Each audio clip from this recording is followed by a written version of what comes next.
Halo semuanya, Assalamualaikum warahmatullahi wabarakatuh. Shalom, salve, namo buddhaya, om swastiastu. Pada video kali ini, saya akan mereview sebuah buku yang berjudul Sosiologi Suatu Pengantar untuk memenuhi tugas ujian akhir semester dari mata kuliah pengantar sosiologi. Sebelum saya mereview buku tersebut, yuk kita perkenalan dulu. Perkenalkan, nama saya Likariswara Nikasanoin, mahasiswi semester 1 kelas C, Program Studi Administrasi Bisnis Universitas Nusa Cendana. Buku Sosiologi Suatu Pengantar ditulis oleh Sujono Sukanto dan memiliki 10 bab di dalamnya. Buku ini pada bab pertama yaitu pendahuluan menjelaskan tentang sosiologi yang merupakan suatu ilmu yang masih muda walau telah mengalami perkembangan yang cukup lama. Setiap manusia mengenal kebudayaan dan peradaban masyarakat manusia sebagai proses pergaulan hidup yang telah menarik perhatian.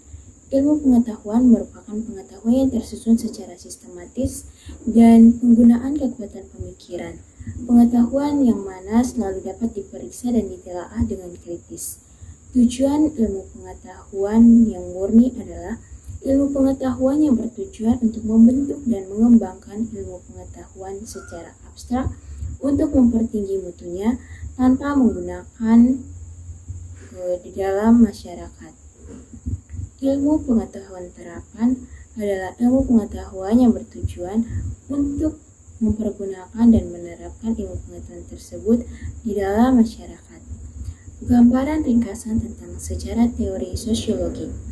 Teori-teori sosiologi sesudah Comte yaitu pengelompokan ke dalam masab-masab yang akan didasarkan pada faktor-faktor sehingga dapat diperoleh suatu gambaran yang minimal masad geografi dan lingkungan. Pentingnya masad ini adalah bahwa ajaran atau teori menghubungkan faktor keadaan alam dengan faktor struktur serta organisasi sosial. Masad organis dan evolusioner oleh Herbert Spencer melakukan analogi antara masyarakat manusia dengan organisme manusia sebagai sumber mengenai kebiasaan sosial yang timbul secara tak sadar dalam masyarakat. Ada pula mazhab ekonomi. Karl Marx mempergunakan metode sejarah dan filsafat untuk membangun suatu teori perubahan. Berikutnya, metode-metode dalam sosiologi. Metode dalam sosiologi meliputi metode kualitatif, yaitu tidak bisa diukur dengan angka tetapi nyata dalam masyarakat. Yang berikutnya, metode kuantitatif bisa diukur dengan angka dengan menggunakan skala, tabel, dan formula. Perkembangan sosiologi di Indonesia.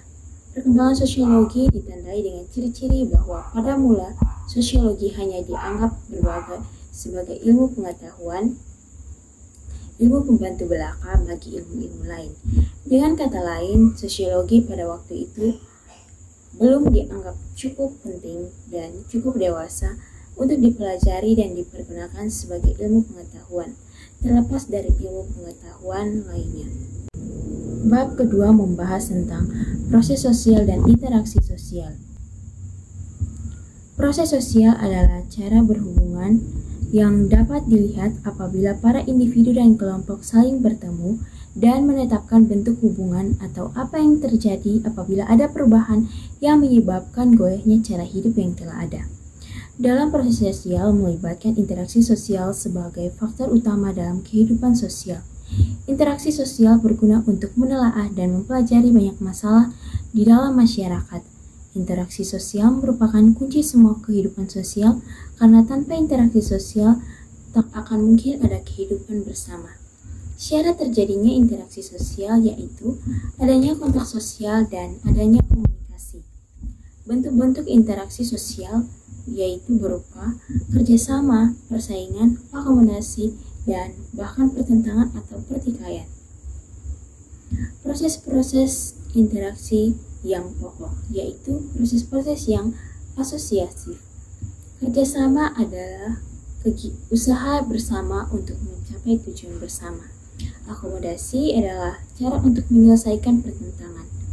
Yang kedua, proses disosiatif, yaitu pertentangan, yang merupakan suatu proses sosial di mana individu atau kelompok manusia yang bersaing mencari keuntungan melalui bidang-bidang kehidupan.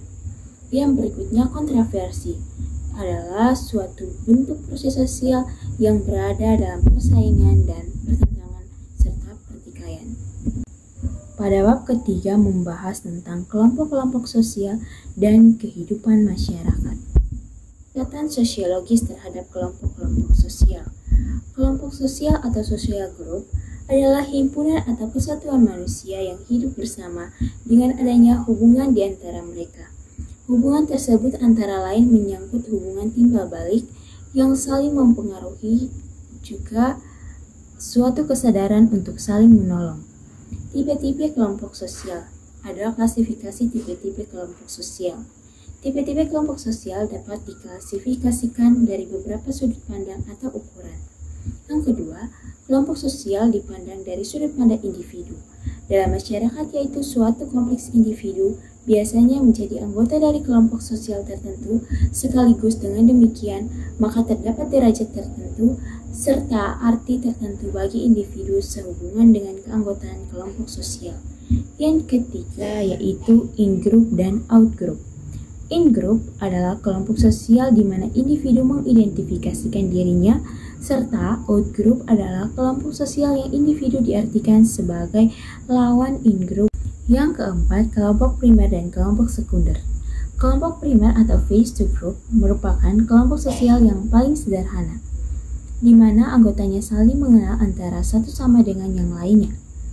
Contohnya, keluarga, kelompok sepermainan atau teman pergaulan. Kelompok sekunder adalah kelompok yang terdiri dari banyak orang yang sifat hubungannya tidak berdasarkan pengenalan secara pribadi dan juga tidak langgeng. Kelompok-kelompok sosial yang tidak teratur dapat berupa kerumunan. Kerumunan adalah individu-individu yang berkumpul secara kebetulan di suatu tempat pada waktu yang bersamaan. Yang berikutnya, publik. Publik lebih merupakan kelompok yang tidak merupakan suatu kesatuan di mana terjadi interaksi secara tidak langsung melalui media massa ataupun alat komunikasi. Ada pula masyarakat pedesaan dan masyarakat perkotaan. Perbedaan yang mendasar antara masyarakat pedesaan dan masyarakat perkotaan diperhatikan bahwa masyarakat pedesaan lebih mengutamakan kepentingan hidup dan masyarakat perkotaan lebih mengutamakan penggunaan kebutuhan hidup yang dikaitkan dengan masalah prestasi. Kehidupan keagamaan di pedesaan lebih kental dibanding dengan kehidupan keagamaan. Di pedesaan banyak berurbanisasi ke kota karena ada faktor yang menarik. Di kota, banyak imigran yang berasal dari daerah dan berakibat negatif di kota, yaitu pengangguran, naiknya kriminalitas, persoalan rumah, dan masih banyak lagi kegiatan yang terjadi. Pada bab keempat, membahas tentang kebudayaan dan masyarakat. Kita mulai dari kebudayaan. Masalah kebudayaan juga diperhatikan dalam sosiologi karena kebudayaan dan masyarakat manusia merupakan dui tunggal yang tidak terpisahkan. Istilah kebudayaan berasal dari bahasa Sanskerta yaitu budaya, yang merupakan bentuk jamak dari kata budi, yang berarti budi atau akal. Kultur berasal dari bahasa Latin colure, yang berarti mengolah atau mengerjakan. Kebudayaan adalah semua hasil dari karya, rasa, dan cita-cita masyarakat. Kebudayaan berguna bagi manusia, yaitu untuk melindungi diri terhadap alam dan mengatur hubungan antara manusia sebagai wadah dari segenap perasaan. Unsur-unsur kebudayaan menurut Melvin J. Horowitz mengajukan 4 unsur kebudayaan, yaitu alat-alat teknologi, sistem ekonomi, keluarga, dan kekuasaan politik. Sifat dari hakikat kebudayaan, yaitu kebudayaan terwujud dan tersalurkan lewat perilaku manusia. Kebudayaan telah ada dahulu mendahului lahirnya suatu generasi tertentu dan tidak akan mati dengan habisnya usia generasi yang bersangkutan. Kebudayaan diperlukan oleh manusia dan diwujudkan dalam tingkah laku. Yang berikutnya, kebudayaan mencakup aturan yang berisikan kewajiban, tindakan-tindakan yang diterima dan ditolak, tindakan-tindakan yang dilarang, dan tindakan-tindakan yang diizinkan. Gerakan kebudayaan. Gerakan kebudayaan adalah gerak manusia yang hidup dalam masyarakat yang menjadi wadah kebudayaan. Gerakan ini disebabkan karena adanya hubungan-hubungan antara manusia. Artinya, karena adanya hubungan antar kelompok manusia di dalam masyarakat. Fungsi kebudayaan bagi masyarakat untuk melindungi diri terhadap alam, mengatur hubungan antara masyarakat atau manusia sebagai wadah segenap perasaan manusia. Kepribadian dan kebudayaan. Kepribadian merupakan organisasi faktor biologis, psikologis, dan sosiologis yang mendasari perilaku individu. Kepribadian mencakup kebiasaan, sifat, sikap yang lain, serta khas yang dimiliki oleh seseorang dan berkembang apabila berhubungan dengan orang lain. Tiba-tiba kebudayaan khusus yang nyata mempengaruhi bentuk kepribadian, yaitu kebudayaan khusus atas dasar faktor kedaerahan, cara hidup di kota dan di desa yang berbeda, kebudayaan khusus atas dasar agama, dan budaya berdasarkan profesi. Bab kelima membahas lembaga kemasyarakatan. Lembaga kemasyarakatan merupakan terjemahan dari istilah asing social institution. Lembaga kemasyarakatan pada dasarnya mempunyai beberapa fungsi, yaitu memberikan pedoman kepada anggota masyarakat, menjaga keutuhan masyarakat yang bersangkutan, memberi pegangan kepada masyarakat untuk mengadakan sistem pengendalian sosial. Proses pertumbuhan lembaga kemasyarakatan meliputi norma-norma masyarakat yang ada dalam masyarakat terbentuk secara tidak sengaja, namun lama-kelamaan norma tersebut dibuat secara sadar. Sistem pengendalian sosial. Sistem pengendalian sosial merupakan kegiatan sistem maupun proses yang disajikan oleh masyarakat selalu sesuai dengan nilai-nilai kaidah dan kaidah-kaidah yang berlaku dalam masyarakat. Ciri-ciri umum lembaga kemasyarakatan. Suatu lembaga kemasyarakatan adalah suatu organisasi, pola-pola pemikiran dan pola-pola perilaku yang terwujud melalui aktivitas-aktivitas kemasyarakatan dan hasil-hasilnya. Suatu tingkatan kekekalan tertentu merupakan ciri semua lembaga kemasyarakatan. Lembaga kemasyarakatan mempunyai satu atau lebih dari beberapa tujuan. Cara-cara mempelajari lembaga kemasyarakatan, yaitu analisis secara histori yang bertujuan untuk meneliti sejarah yang timbul dan perkembangan suatu lembaga kemasyarakatan tertentu, analisis kooperatif yang bertujuan menelaah suatu lembaga kemasyarakatan tertentu dalam berbagai masyarakat yang berlainan ataupun berbagai lapisan sosial masyarakat tertentu. Yang ketiga, analisis fungsional yang bertujuan menyelidiki dengan jalan menganalisis hubungan antara lembaga tersebut di dalam suatu masyarakat tertentu. Conformity dan division, masalah yang erat hubungannya dengan pengendalian sosial, yaitu conformity dan division. Conformity yaitu penyesuaian diri pada norma-norma dan nilai-nilai dalam suatu masyarakat, sedangkan division yaitu penyimpangan terhadap norma-norma dan nilai-nilai tersebut. Bab ke-6 membahas tentang lapisan masyarakat atau stratifikasi sosial. Sistem lapisan dalam masyarakat yang terdapat dalam sosiologi dikenal dengan istilah social stratification, yang merupakan pembedaan penduduk atau masyarakat ke dalam kelas-kelas secara bertingkat. Terjadinya lapisan masyarakat. Adanya sistem lapisan masyarakat dapat terjadi dengan sendirinya, tetapi ada pula yang dengan sengaja disusun untuk mengejar suatu tujuan. Pembedaan atas lapisan yang merupakan gejala universal dan bagian dari sistem sosial setiap masyarakat. Sistem lapisan berpokok pada sistem pertentangan di dalam masyarakat.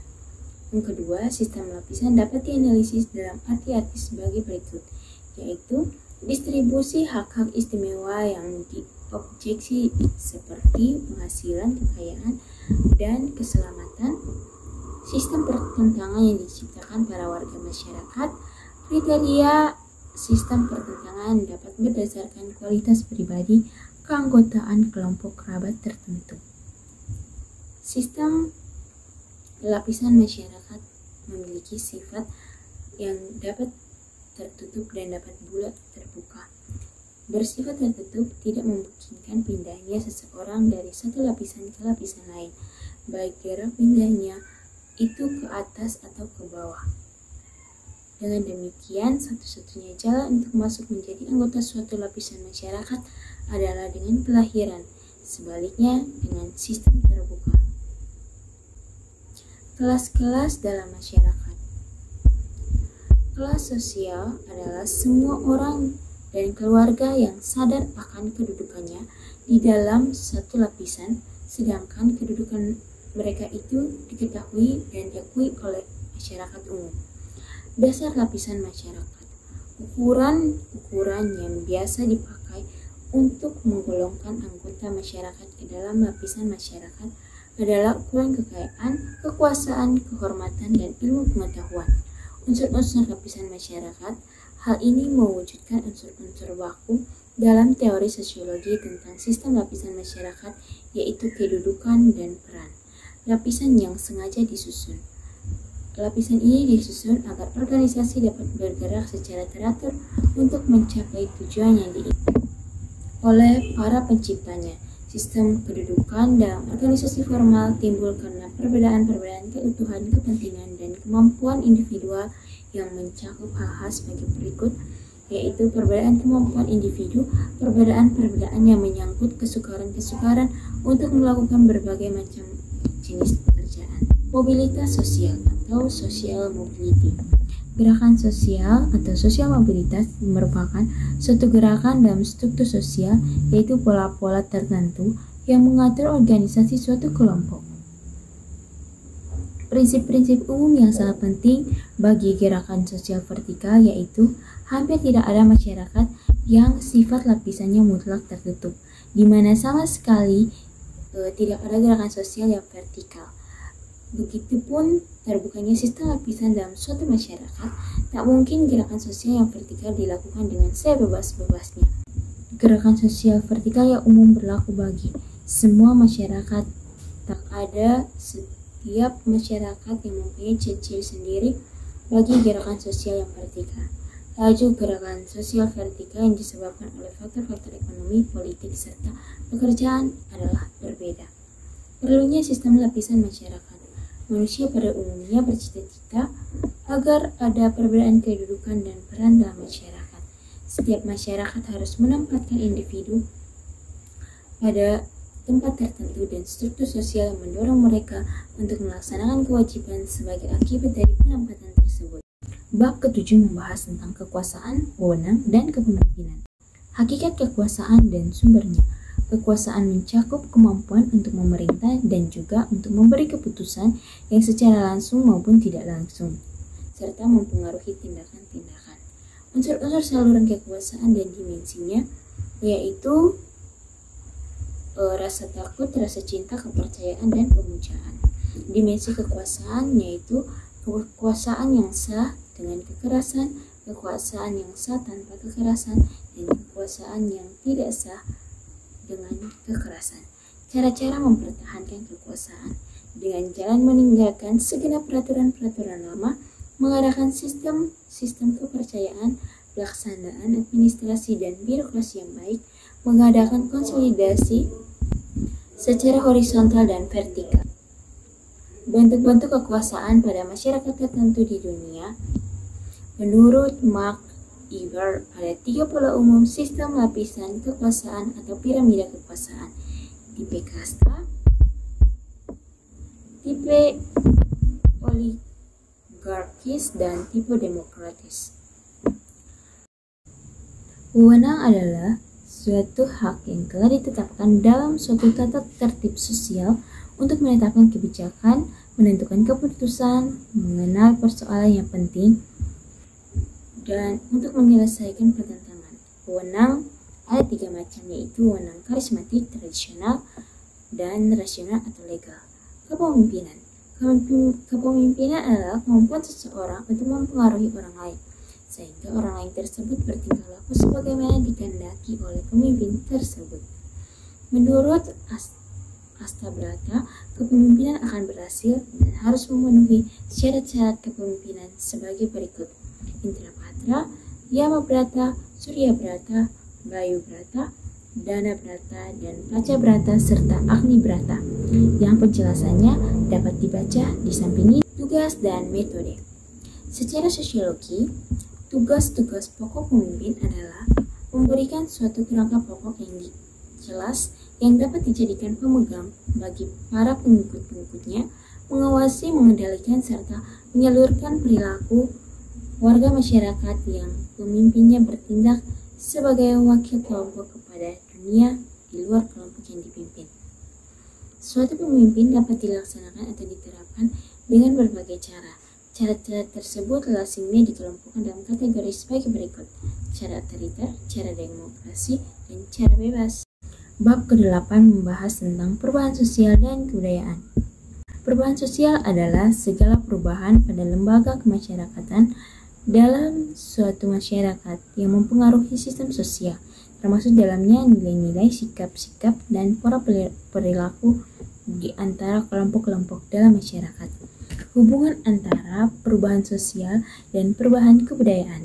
Tidak ada masyarakat yang tidak mempunyai kebudayaan dan sebaliknya. Tidak mungkin ada kebudayaan yang tidak menjelma dalam suatu masyarakat.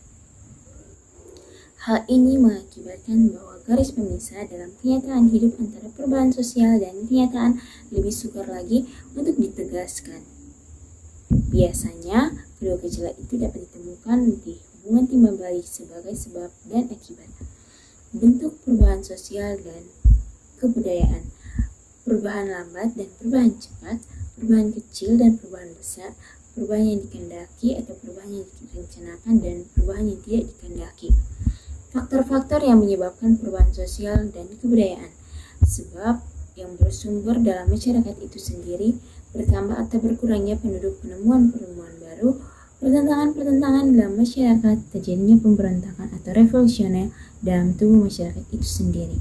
Sebab-sebab yang berasal dari luar masyarakat, sebab-sebab yang berasal dari lingkungan fisik yang ada di sekitar manusia, peperangan dengan negara lain, dan pengaruh kebudayaan masyarakat lain.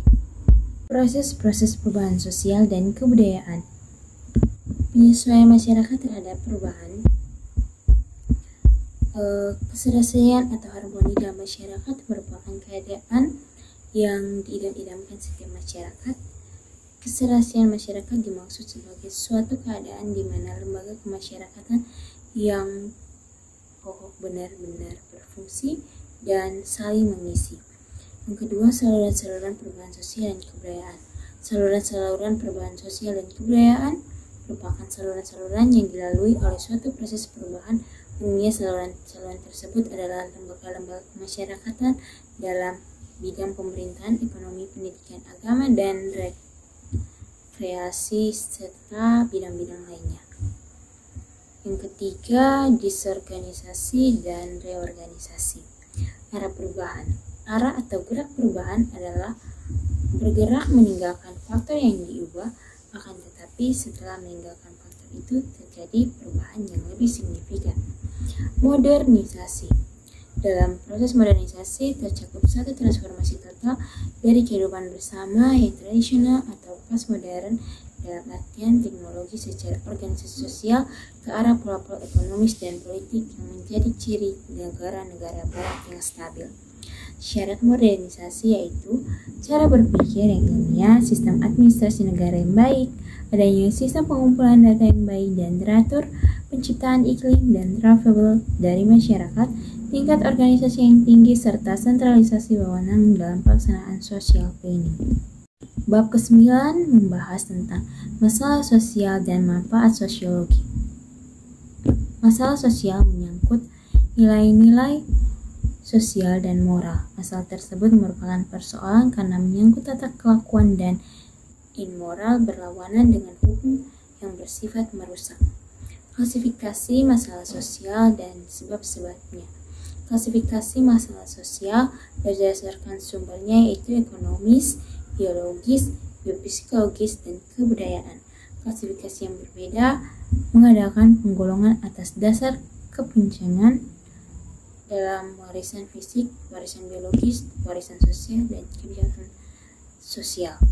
Ukuran-ukuran sosiologis terhadap masalah yaitu tindakan adanya kesesuaian antara ukuran atau nilai sosiologis dengan kenyataan atau tindakan sosial.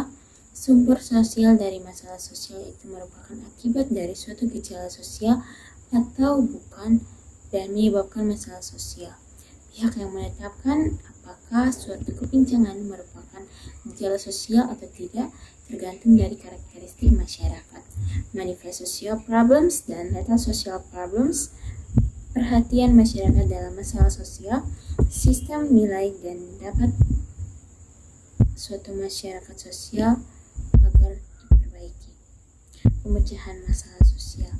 Ada metode-metode yang digunakan dalam pemecahan masalah sosial yaitu metode yang bersifat perspektif dan respresif. Manfaat penelitian sosiologi bagi pembangunan yaitu apabila pembicaraan mengenai manfaat sosiologi dibatasi pada kaitannya dengan tahap-tahap pembangunan.